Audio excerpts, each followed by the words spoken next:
Olá, gente, como está você? Tudo bem? Lembra da nossa pergunta: como está você? Cada vez melhor. E que dia é hoje? Primeiro dia da nossa, ou da sua, da minha, nova vida. Estamos em tempos, no mínimo, complicados. E sem que pudéssemos ter o controle da situação, fomos aí surpreendidos com essa onda de um vírus e que acabou impedindo aquilo que é mais interessante no nosso grupo de trabalho, que é o encontro, é o abraço, é o aperto de mão. Lembra que o amor exigente são as mãos dadas, né? Eu seguro a sua mão na minha e uno o meu coração ao seu. Mas o fato de não podermos estar juntos enquanto grupo não impede que a gente reflita sobre os nossos princípios. Então, eu queria, essa semana, deixar com você a continuação do nosso princípio. Nós temos toda a nossa sequência de princípios, né? Nós começamos com o identificador, o humanizador, e nós estamos no mês de março trabalhando com o princípio protetor. Os nossos recursos são limitados e, por serem limitados, eles precisam de uma boa administração.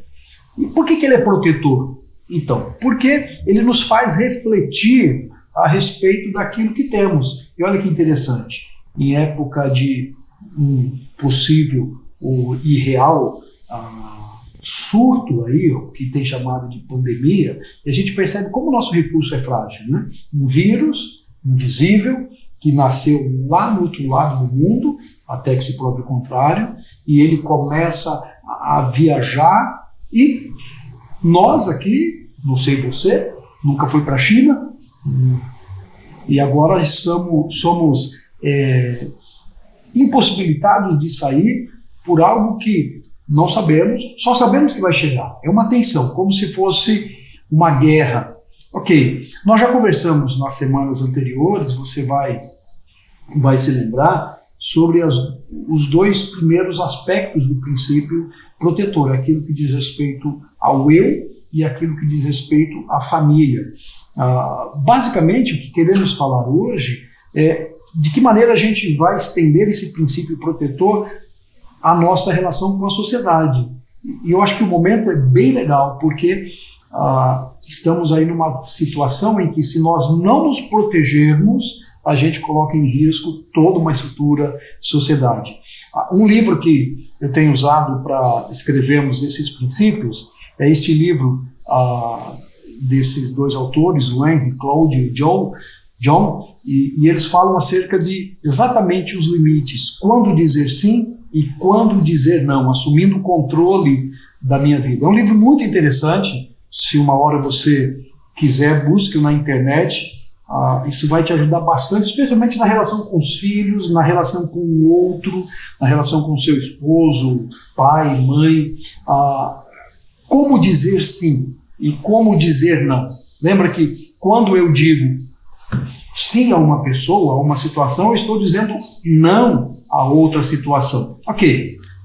Você vai lembrar que no seu grupo está o nosso princípio básico. A gente pode enviá-lo para você acompanhar esse pequeno vídeo. Então eu quero destacar algumas questões que são importantes para a gente. Por exemplo, quais são as nossas prioridades no cotidiano? Quais são os nossos direitos e deveres na sociedade? Quais são as regras de convívio social e como elas são importantes? E quais são as ações de aceitação ou de criatividade e mudança a partir de sentimentos que a gente enfrenta de frustração ou perdas, né? Então, quando eu começo a descobrir os meus limites, a identificar até onde vão as minhas cercas, eu também começo a me encaixar melhor nesse mundo. Não que eu sou limitado, entenda? Descobrir os meus limites não é me associar a um limitado incapaz, mas é saber qual é o tamanho da minha liberdade, até onde eu posso ir, até onde eu posso gastar. Você vai lembrar quantos de nós acabamos gastando muito e esse recurso não existia, ele se foi. Então, de onde vem a proteção desse recurso? É possível achar que somos fortes ou nos parecer fortes e acabamos gastando mais do que dispomos. Cedemos mais do que deveríamos ceder, desperdiçamos oportunidades. Então, antes de encher a nossa casa de regras, antes de encher os nossos filhos com aquele monte de leis que a gente sabe que eles não vão cumprir, a gente precisa perguntar, será que nós estamos dispostos a segui-las? Por exemplo, quantas vezes a gente fala para o filho dizendo assim, para com isso, mas eu faço do mesmo jeito. Cuidado, não vai comer qualquer coisa, eu como qualquer coisa. Não deixa a casa bagunçada, eu não arrumo. Não gasta demais, eu gasto demais. Cuidado com o horário, mas eu não respeito o horário. Cuidado com tal situação, mas eu não tenho limites. Eu não tenho limites quanto à minha alimentação, quanto a vícios. Por exemplo, vícios do gastar, do beber, do andar, do sair, do horário, do tempo de televisão, de estar jogado no sofá ali. Quando eu não tenho esses limites, eu acabo estando desprotegido. Porque quando eu coloco isso para os meus filhos, eles percebam, lá atrás a gente já conversou sobre isso, eles muito mais se dão conta do nosso comportamento do que das nossas palavras. Então, como responsáveis, nós precisamos entender que os limites são necessários. Limites não são prisões, não são penitenciárias dos desejos, mas são fundamentos, são alicerces que nos ajudam a uma vida de liberdade. Sem limites, não há valorização. Então, é preciso, agora que a gente conversa sobre isso, olhar para fora. Como é que esses limites que eu começo dentro da minha casa, eles alcançam a sociedade? Por exemplo, esses dias, os mercados estão abarrotados de pessoas comprando tudo, não sei se vão usar, mas o fato é, alguém vai ficar sem. Porque eu, com medo de perder, comprei desenfreadamente e o meu irmão vai ficar sem nada. Lembra da crise do desabastecimento, quando nós pagamos preços altíssimos no combustível? E se tivéssemos um limite para o nosso uso, todos passaríamos e sobraria para todo mundo. Então, olha que interessante. O apóstolo Paulo escreveu em uma carta que ele escreve aos Gálatas, um texto que ele diz: levai as cargas uns dos outros, e assim cumprireis a lei de Cristo. Estava lá no capítulo 6 de Gálatas. Um pouco mais adiante, no versículo 5, ele diz: cada um deve levar a sua própria carga, a sua própria bolsa. Há dois sentidos no texto que o apóstolo Paulo vai nos contar, ou vai nos relatar. Primeiro, existem situações que eu não posso dar conta sozinho. Não sei quais, ou como as pessoas entram nela, mas assim, não dou conta disso. E depois, em segundo lugar, Paulo nos ensina que existem pequenos fardos em que eu devo carregar sozinho, eu preciso deles, eu preciso movê-los por conta própria. Se eu não faço isso, eu vou manipular outras pessoas para fazer isso por mim. O que Paulo está dizendo, quando se trata desse princípio protetor, é de que ajudar alguém é dar apoio, é se fazer presente, é estar disponível. É claro que isso é muito mais difícil se a pessoa ajudada não quer ser ajudada, não é? E vamos concordar que aceitar que eu tenho um problema e que não consigo sair dele sozinho não é uma tarefa simples, né? Via de regra, o indivíduo diz: eu não tenho problema. Você já deve ter ouvido a frase quando ele diz: eu paro quando eu quiser, eu saio quando eu quiser. E a gente sabe na prática que isso não é tão simples. Às vezes é preciso de uma ajuda, em alguns casos até uma intervenção mais dura, mais pesada. Então, se não é possível nunca ajudar os outros, imagina comigo, não é possível, então deixa que todo mundo que vá para as cucuias, né, que vá. Não. Paulo diz que existe um limite quanto que podemos fazer por outra pessoa. Precisamos aceitar que certas coisas fogem do nosso controle, dos nossos recursos, mas nós não podemos simplesmente ignorar o outro. Você já pensou na sua casa, se você ignorasse o problema do seu filho, da sua filha, neto, neta, pai, mãe, como seguir? Agora, você vai entender comigo de que há situações que você não pode fazer. Você não muda o outro. Você não pode mudar os desejos do outro, você não pode mudar a inclinação dele. Agora, você pode mudar a maneira como você apoia, como você reage, como você lida com essa situação. Por isso o princípio protetor diz que se os nossos recursos são limitados, eu preciso administrá-los. E relacionado à sociedade, a mesma situação. Uma vez que o meu princípio é limitado, eu vou administrá-lo também na vida social, com relação ao meu envolvimento, à minha tarefa. Por exemplo, nós temos um grupo que trabalha levando os lanches na casa de apoio do PECAM. E nós recebemos uma orientação por conta do hospital de que nós não poderíamos estar junto com os pacientes por conta da probabilidade aí da transmissão de algum vírus. O que fazemos? Então nós tínhamos duas opções, ou pararmos, ou então transferirmos a alguém esse material para que ele desse conta de levar o lanche. O que decidimos? Decidimos que nós iríamos fazer um lanche e de que o grupo escolheria uma pessoa que levaria esse lanche, entrega na portaria, e a equipe que já está no hospital preparada para isso recolhe esse material e serve os pacientes. Os recursos são limitados, os meus, os deles, então eu preciso pensar em estratégia. Era muito mais cômodo a gente dizer assim, olha, não podemos mais porque não há mais espaço, mas há uma necessidade. E nós poderíamos ajustarmos a isso. E foi o que fizemos e continuamos a nossa tarefa de ajudar aquelas pessoas que estão ali em tratamento. Todo mundo tem uma bagagem. Todo mundo tem uma bagagem em dois sentidos. Existe aquela bagagem que você não pode carregar sozinho. Por isso o amor exigente está aqui. Lembra da nossa oração? Eu seguro a sua mão para que junto possamos fazer aquilo que sozinho eu não consigo. Há situações que você não consegue, e aí a importância do nosso grupo. E mesmo que a gente não esteja juntos nesse nosso espaço, e eu estou aqui no nosso espaço de reunião semanal, a gente pode estar junto nos nossos grupos, a gente pode estar junto na nossa intenção, em nossas orações.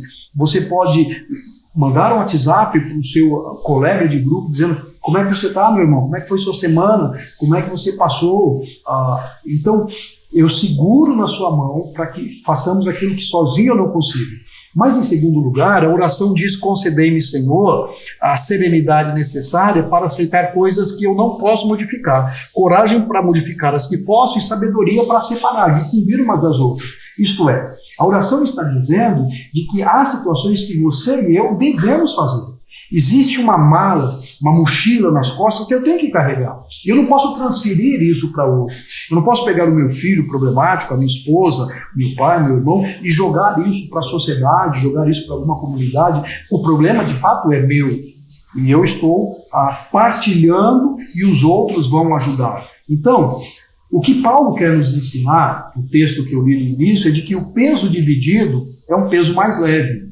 Não é? Agora, para isso, a gente exerce ou estamos caminhando aquela ideia: eu te amo, mas não preciso concordar com tudo, nem aceitar tudo.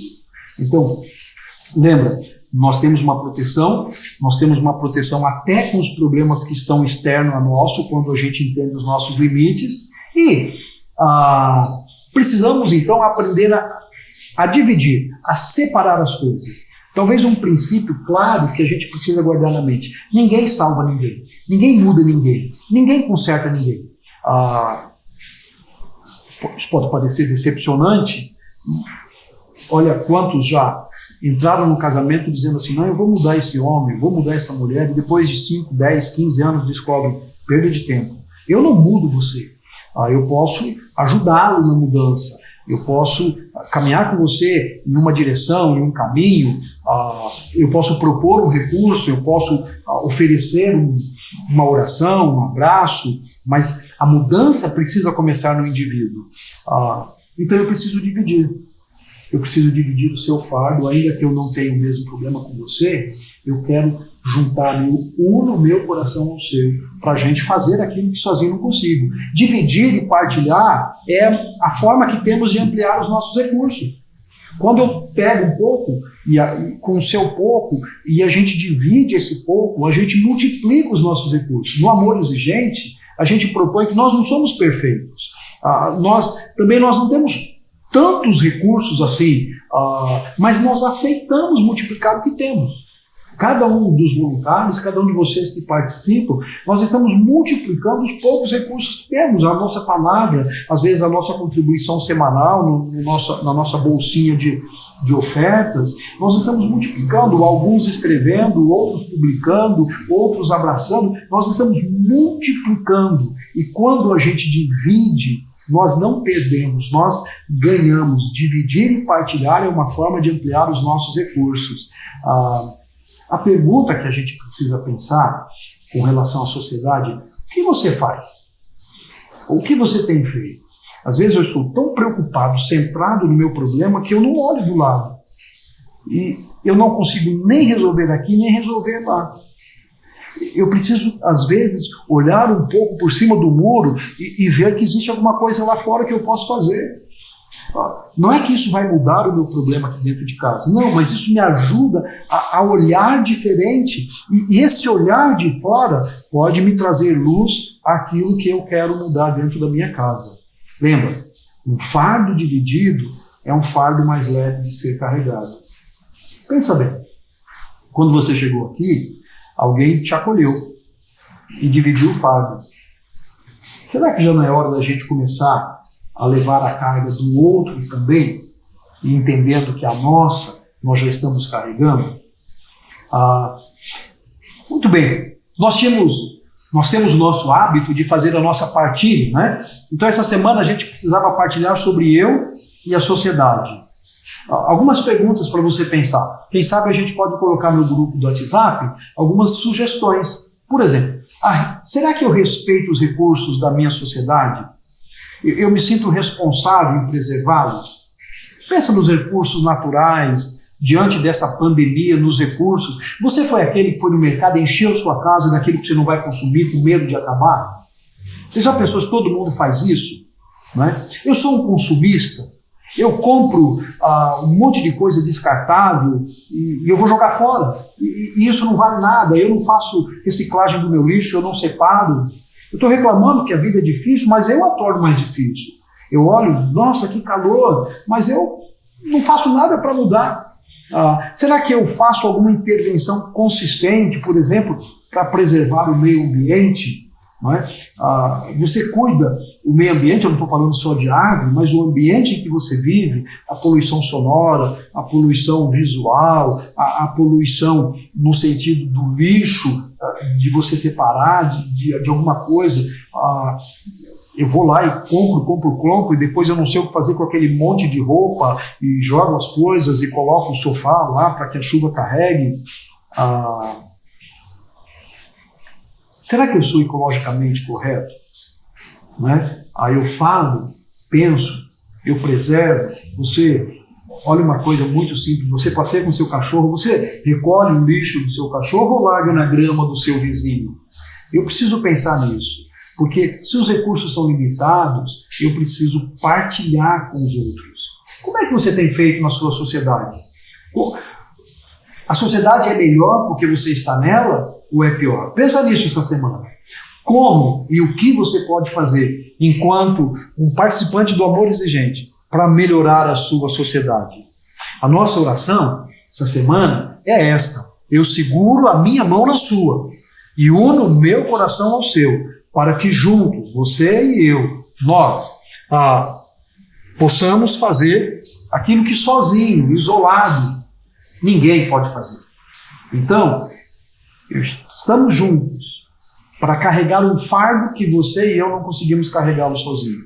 Mas, na mesma medida, eu estou dizendo: Senhor, concedei-me serenidade, concedei-me coragem e concedei-me sabedoria para aceitar coisas que eu não posso modificar. Eu não mudo o outro. Nada muda se eu não mudo. Coragem para modificar aquilo que é de minha responsabilidade.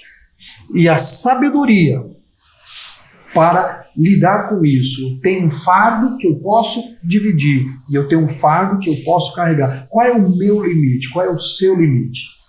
Que Deus abençoe você. Terminamos dizendo força, fé e alegria. Na próxima semana, a gente volta falando sobre o princípio ético relacionado ao princípio protetor. Uma boa semana para você. Força, fé e alegria. Obrigado.